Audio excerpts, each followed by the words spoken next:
자, 반갑습니다. 신경진입니다. 자, 지난 시간에는 우리가 섹션 06, 그죠? 뭡니까? 애플리케이션 테스트 프로세스에 대한 5문제, 출제 예상 문제를 같이 풀어봤고요. 자, 이번 섹션 07에서는 테스트 케이스, 그리고 테스트 시나리오, 그리고 테스트 오라클이라는 섹션의 제목입니다. 그래서 이제 이거에 대해서 좀 살펴볼 텐데요. 자, 여기에서는 지금까지 기출문제가 3문제 나왔습니다. 3문제 나왔기 때문에 웬만하면 넘어가지 마시고 풀어보시길, 강의를 듣고 문제를 풀어보시기를 권장드립니다. 아시겠죠? 네. 자, 보죠. 우리가 이제 테스트 케이스라는 거는 지금껏 계속 테스트 케이스 나오죠, 그죠? 예. 그래서 테스트 케이스는 구현된 소프트웨어가, 그죠? 사용자의 요구사항을 정확하게 준수했는지를 확인하기 위해 설계된 입력값, 실행 조건, 기대치, 기대 결과 등으로 구성된 테스트 항목에 대한 명세서죠. 이미 앞서서 배웠어요, 이거는. 그죠? 그래서 명세 기반 테스트의 설계 산출물에 해당이 되는 거 잘 알고 있습니다. 명세 기반 테스트에 대한 의미도 알고 있죠, 우리는. 근데 혹시나 또 잊어버리셨을까봐. 자, 명세 기반 테스트는 말 그대로 사용자의 요구사항에 대한 명세죠, 그죠? 그래서 그러한 명세를 빠짐없이 테스트 케이스로 구현하고 있는지를 확인하는 테스트가 바로 명세 기반 테스트였죠. 맞나요? 예. 이 명세 기반 테스트에서 사용자의 요구사항을 뺄 수가 절대 없죠. 그죠? 예.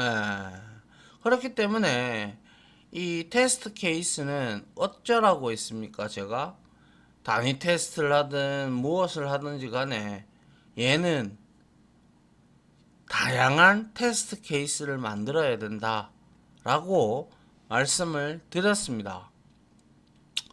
그래서 테스트 케이스를 미리미리 우리가 설계를 하면 테스트 오류도 방지를 할 수가 있겠고, 아울러 테스트 수행에 필요한 인력이나 시간 등의 낭비를 줄일 수가 있겠죠. 그죠? 미리미리 설계를 하고 하면, 그죠? 아울러 테스트 케이스는 테스트 목표와 방법을 설정한 후, 그죠? 테스트 계획을, 이게 이제 테스트 계획이잖아요. 그죠? 예. 방법을 설정한 후 작성을 합니다. 그리고 이러한 테스트 케이스는 시스템 설계 단계에서 작성하는 것이 가장 바람직하고 이상적입니다. 왜? 어떤 시스템을 우리가 설계를 할지, 그거를 할 때, 이 테스트 케이스를 활용을 하면 좋다라는 거예요. 작성을 하면서. 왜? 시스템 설계 단위라는 것은 뭡니까?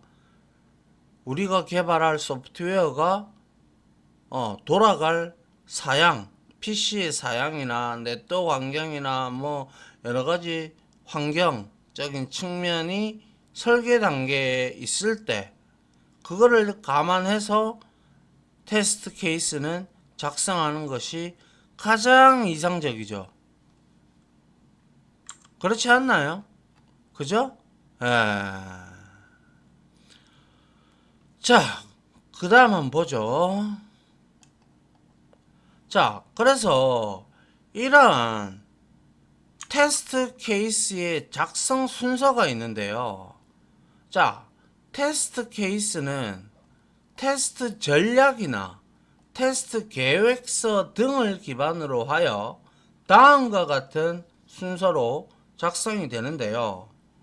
자, 먼저 우리가 앞에서도 시나리오 봤듯이 테스트 계획 검토를 하고 그리고 자료를 확보하는 게 바로 첫 번째 단계죠. 그래서 여기서는 테스트 계획서를 재검토하여 테스트의 대상, 범위, 범위 및 접근 방법 등에 대해서 이해를 하고요. 그리고 시스템 요구사항과 기능 명세서를 검토하고 테스트 대상 시스템의 정보를 일단 확인을 해야 되겠죠. 그래서 우리가 앞장에서도 배웠잖아요. 테스트 계획, 여기에서 나오는 게 산출물이 바로 테스트 계획서였잖아요. 그죠? 예. 그래서 그 다음에 테스트 케이스는 첫 번째로 이렇게 테스트 계획서를 재검토를 먼저 하고 그리고 대상이나 대상 범위나 접근 방식 등을 우리가 이해를 하고 있어야 어떻게 뭐 테스트를 하든지 말든지 할 거 아닙니까? 그죠?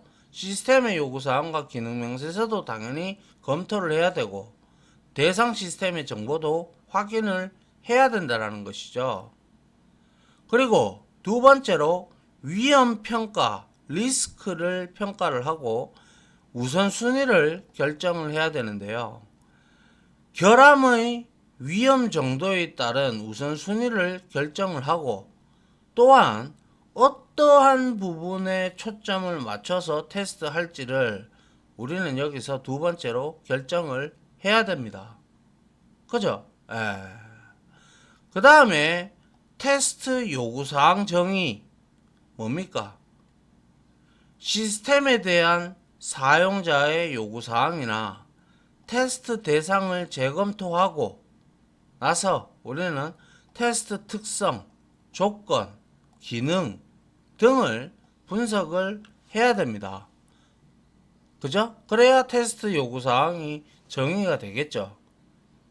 그 다음에 이제 테스트 구조 설계 및 테스트 방법을 결정을 해야 되는데요.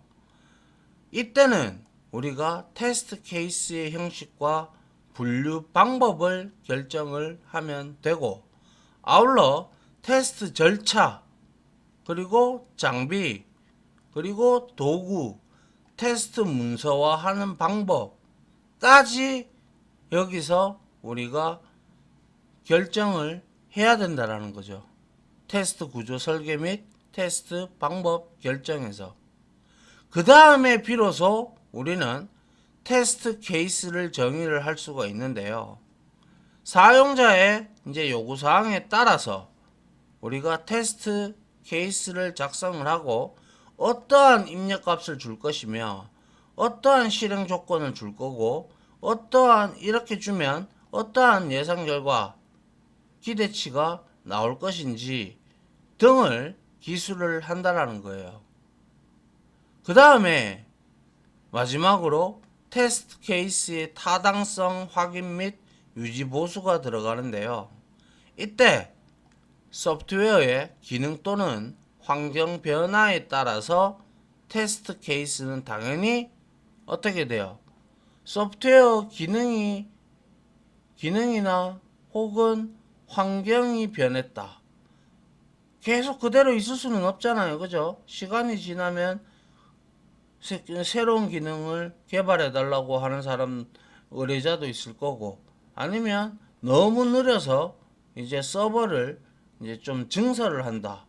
그러한 환경은 지속적으로 변하기 때문에 우리가 그에 관련된 테스트를 할 테스트 케이스를 지속적으로 갱신을 해야 돼요. 그죠? 그리고 테스트 케이스의 유용성, 이게 과연 사용 가능한 테스트 케이스인가 유용성을 검토를 하는 거예요. 그래서 테스트 케이스는 이와 같이 6단계로 우리가 뭡니까? 테스트 전략이나 테스트 계획서 등을 기반으로 우리가 만들어요. 그래서 통상적으로 우리가 단위 테스트 케이스를 우리가 맨 처음으로 이제 작은 모듈 하나가 만들어졌다. 그러면 우리는 단위 테스트 케이스를 우리가 문서를 만들어서 테스트를 해야 되는데, 이거는 회사마다 다 틀려 가지고요. 통상적으로 여기에 테스트 케이스라고 적고, 그리고 여기에 뭐 프로젝트명이나 대상 시스템명, 그리고 그 밑에는 뭐 언제, 이게 무슨 단계인지, 어떤 단계인지, 단위 테스트인지 통합 테스트인지, 뭐 또 작성자라든지 작성일이라든지 버전, 이런 것들은 통상적으로 공통적으로 들어가죠. 그죠? 예. 그 다음에 테스트에 대한 아이디라든지 테스트 일자라든지 목적, 그리고 테스트하는 기능이 무엇인지, 그리고 입력 데이터는 뭘로 사용할 건지, 그죠? 그리고 테스트 단계를 절차적으로 우리가 이렇게 적어둔단 말이에요. 그리고 나서 여기에다가 케이스를 설명을 하고, 우리가 뭡니까? 예상 출력이 어떻게 될 거다라고 예상치를 적고, 그죠? 그리고 이제 뭐 테스트 환경이나 전제 조건이나, 그리고 성공이냐 실패의 기준을 작성을 하고, 뭐 이렇게 우리가 뭐 이거는 회사마다 다 틀립니다. 틀린데, 요러한 형태로 단위 테스트 케이스를 요러한 형태로 만들어서 이거를 문서를 출력을 해서 이걸 가지고 여기에 해당하는 테스트 케이스 설명을 보고 우리가 단위 테스트면 단위 테스트를 하면 되는 것이고, 그죠? 예, 그래서 이렇게 우리가 단위 테스트를 할 수가 있다라는 거예요. 이해하시겠어요? 예. 그래서 이러한 테스트 케이스를 우리가 테스트 전략이나 테스트 계획서 등을 기반으로 이렇게 6가지의 단계로 우리가 테스트 케이스 작성을 합니다. 알겠죠? 예. 그래서 요것도 중요하니까 정리를 좀 해 두시기 부탁드리겠습니다. 무슨 말인지 아시겠죠? 예. 자, 그 다음 한번 보죠. 자, 이번에는 테스트 시나리오입니다. 한마디로 말해서 동작 순서를 의미를 하는 거죠. 그래서 테스트 시나리오는 테스트 케이스를 가지고 이거를 적용하는 순서에 따라 여러 개의, 많으면 많을수록 좋은 게 테스트 케이스라고 했습니다. 여러 개의 테스트 케이스들을 묶은 집합으로 테스트 케이스들을 적용하는 구체적인 절차, 그죠? 구체적인 절차 순서를 명세한 문서가 바로 테스트 시나리오입니다.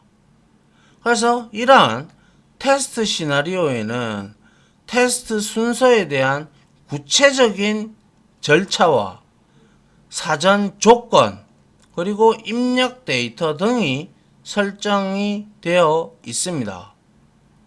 그리고 왜냐하면 앞에서 우리가 테스트 케이스를 만들었잖아요. 그죠? 그렇기 때문에 이러한 조건이라든지 입력 데이터들이 설정되어 있다라는 거예요. 아울러 이러한 테스트 시나리오를 통해서 우리는 테스트 순서를 미리 정함으로써 뭡니까? 테스트 항목을 빠짐없이 수행할 수 있겠죠. 테스트 시나리오를 우리가 만들어 놓으면. 그죠? 예.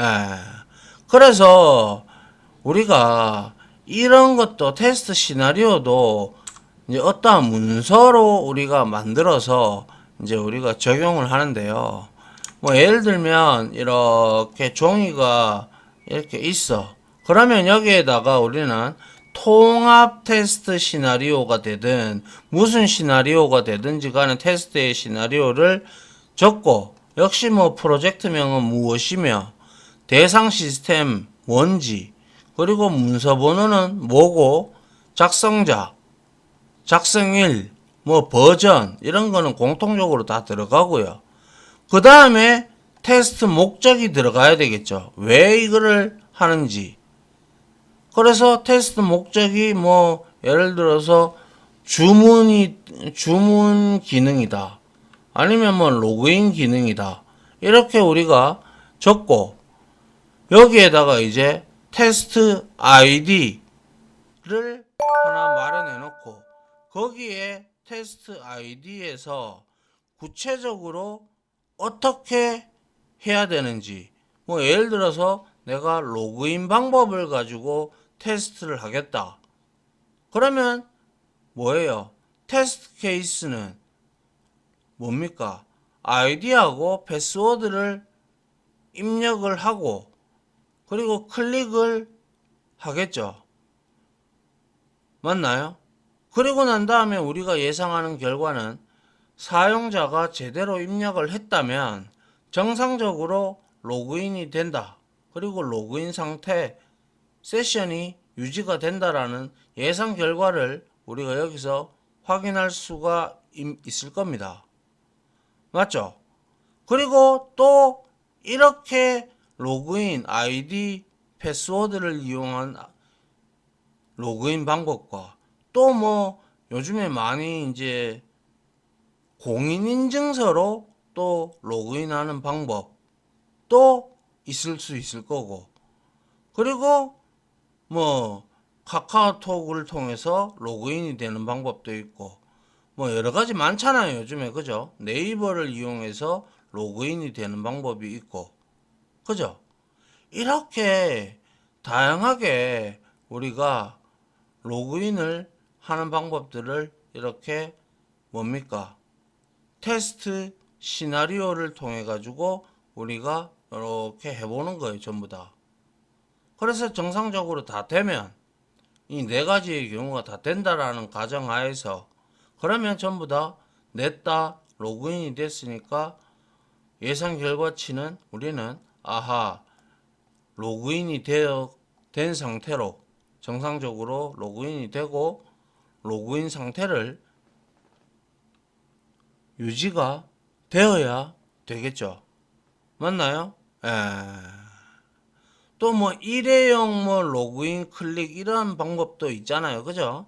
그런 것들도 할 때도 있고. 그래서 이러한 다양화를 해서 우리가 테스트 시나리오를, 이제 테스트 순서를 미리미리 우선순위로 정해가지고 테스트 항목이 빠짐없이 수행할 수 있도록 하는 것이 바로 테스트 시나리오입니다.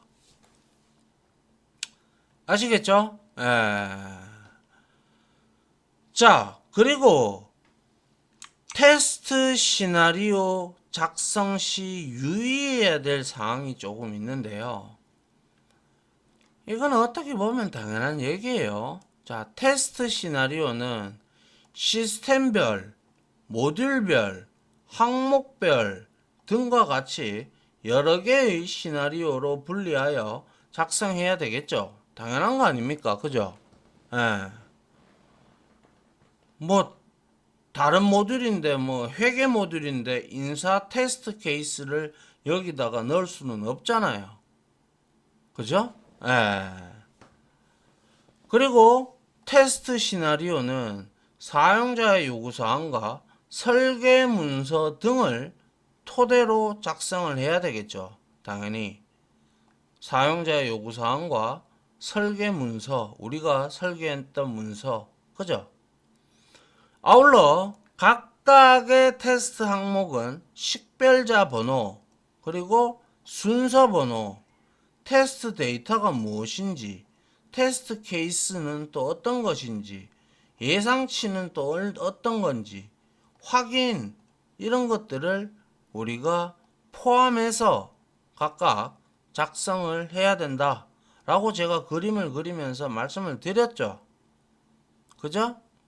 그리고 테스트 시나리오는 유스 케이스 간 업무 흐름이 정상적인지를 테스트할 수 있도록 작성을 해야 되겠죠. 2단계 A단계를 거치고 나면 2단계를 갈 수도 있고 2단계를 갈 수도 있는 거죠. 로그인이 안 된 상태에서 우리가 뭐 은행에서 돈을 인출하거나 이런 게 됩니까? 이체나 이런 게 돼요? 안 된다 이 말이에요. 그죠? 예. 그래서 이러한 테스트 시나리오는 유스 케이스. 앞에서 우리 유스 케이스 배웠죠? 유스 케이스가 뭐예요? 그쵸? 유스 케이스는 사용자 측면에서 이제 요구하는 사항으로 사용자가 원하는 목표를 달성하기 위해 수행할 내용을 기술하는 게 바로 유스 케이스죠. 맞나요? 예. 그리고 나서 테스트 시나리오는 개발된 모듈 또는 프로그램 간의 연계가 정상적으로 동작하는지 테스트할 수 있도록 당연히 작성을 해야 되겠죠. 절차가 다 있잖아요. 그죠? 그래서 그 절차에 맞게끔 테스트 시나리오를 작성을 해야 한다. 지금 그 말을 하고 있는 거예요. 그죠? 예. 자, 그 다음 한번 보죠. 자, 테스트 오라클이라는 개념이 나오는데요. 자, 여러분들 오라클이라는 거 들어보셨나요? 오라클이라는 것은 우리가 사전적 의미로 바라보면 신탁, 뭡니까? 신들의 대답, 뭐 이런 거, 그리고 뭐 예언자, 신관, 뭐 이런 것들을 의미하는 단어예요. 그래서 뭡니까? 이 오라클은 또 다른 치면 여러분들 뭐 아시는 분들은 아시겠지만 뭡니까? 오라클은 전 세계에서 가장 유명한 데이터베이스 그리고 자바의 저작권을 들고 있는 오라클, MySQL 그리고 자바까지 라이센스를 다 들고 있는 아주 대기업입니다. 미국에 있는. 그죠? 예. 그런데 왜 여기서 테스트 오라클이 나왔는지 한번 보죠. 자, 테스트 오라클은 테스트 결과가 올바른지 판단하기 위해 사전에 미리 정의된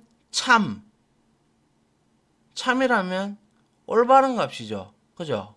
참값을 대입하여 비교하는 기법 및 활동을 말한다라는 거예요.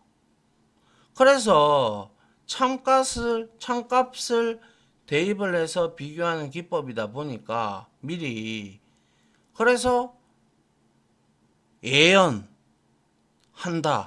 이런 뜻으로 해서 테스트 오라클이라는 용어가 생겼지 않나 싶습니다. 그래서 테스트 오라클은 결과를 판단하기 위해 테스트 케이스에 대한 예상 결과를 계산하거나 확인한다.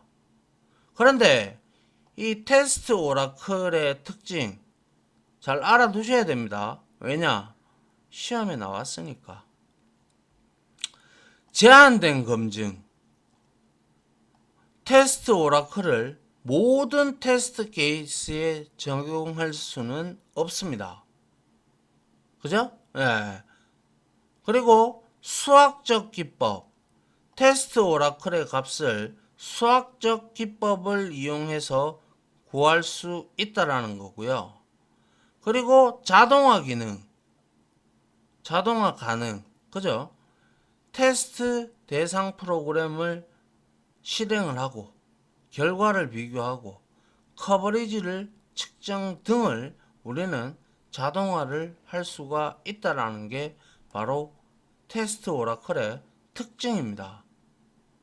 그래서 오라클의 종류에는 참 오라클이 있고요.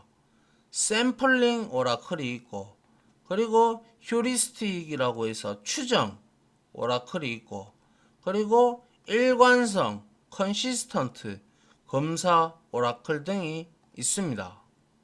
요거는 이제 뒤에 디테일하게 설명을 해놨으니까 한번 보도록 하죠. 자, 그래서 참 오라클은 자, 테스트 오라클의 종류예요. 알겠죠? 참 오라클은 주로 항공기, 은행, 발전소 소프트웨어 등 미션 크리티컬 한 업무에 사용된다. 자, 미션 크리티컬 뭡니까? 여기 한번 보시죠. 미션 크리티컬, 우리가 뭐 앞에서 스레드에서도 우리가 크리티컬 섹션 그런 말을 했었어요. 그죠? 이거는 뭐냐 하면 미션 크리티컬이라는 것은 단 한 번이라도 서버든지 뭐든지 간에 다운이 되면 시스템 전체에 크리티컬 치명적인 영향을 주므로 절대 다운되면 안 되는 시스템으로, 대표적으로 항공기 운행이 만약에 다운이 돼버렸어. 그럼 어떻게 돼요?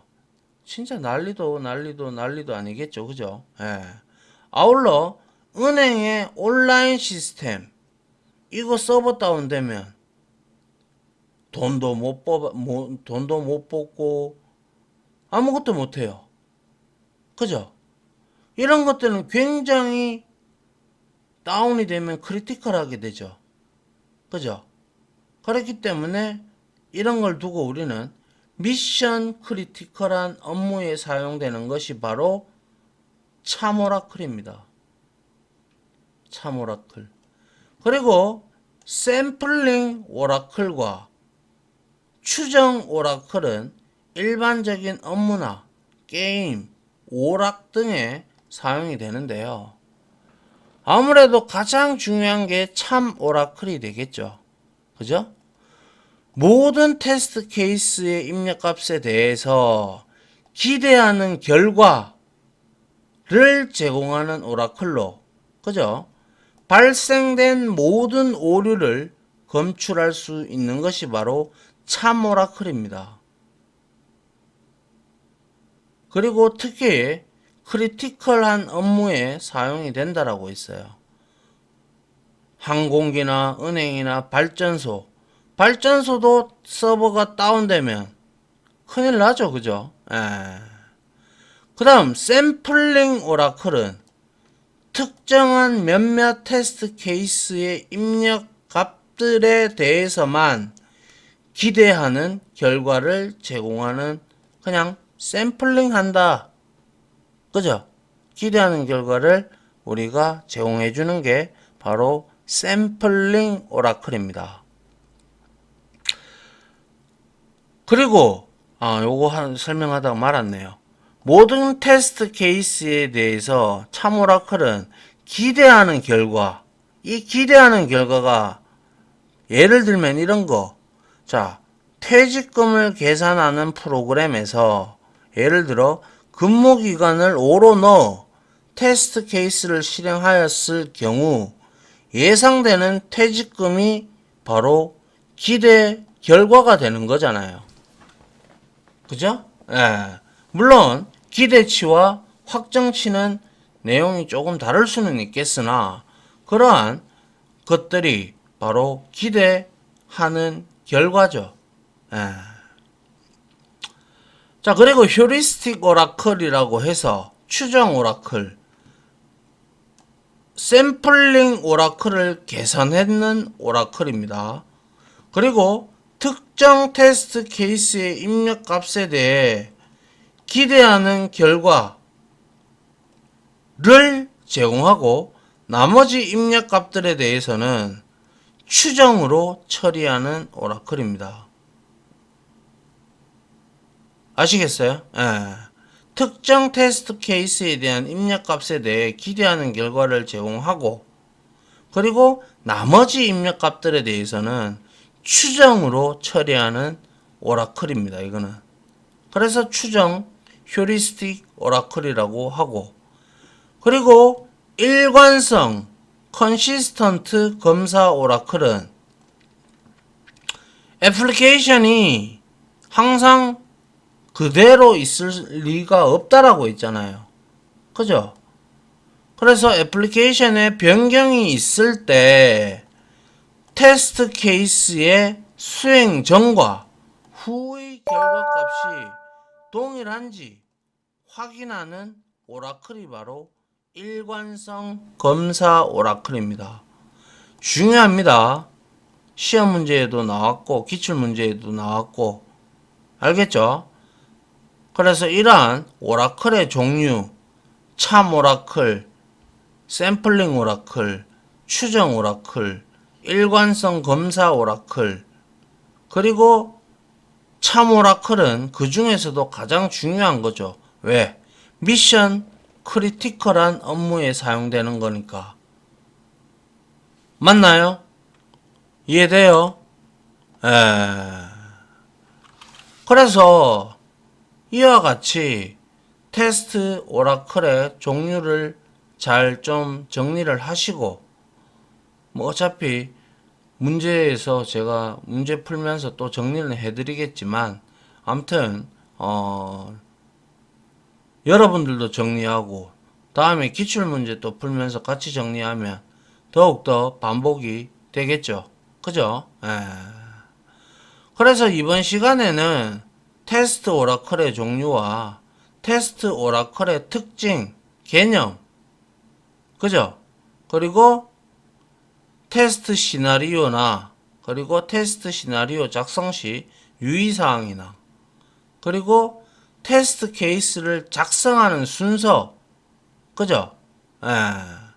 그리고 테스트 케이스가 무엇인지는 이미 다 알고 있고 맞죠? 그리고 테스트 케이스를 미리미리 하고 뭐 하면 이렇게 시간과 인력의 낭비를 줄일 수도 있고 그리고 테스트 케이스는 시스템 설계 단계에서 작성하는 것이 가장 이상적이다라고 했습니다. 맞죠? 명세 기반 테스트 잊어버리신 분들 다시 한 번 더 읽어보시고 계속 나오잖아요. 맞잖아요. 그죠? 자, 이렇게 해서요. 여러분들하고 섹션 07 테스트 케이스 그리고 테스트 시나리오 그리고 테스트 오라클에 대한 내용들을 좀 디테일하게 여러분들하고 살펴봤습니다. 됐습니까? 자, 이렇게 해서 이번 강의는 여기까지 마무리하도록 할게요. 알겠죠? 저는 다음 강의 시간으로 찾아뵙도록 하겠습니다. 자, 지금까지 강의 들으신다고 수고 많으셨고요. 저는 다음 시간에 찾아뵙도록 하겠습니다. 고생 많으셨습니다. 감사합니다.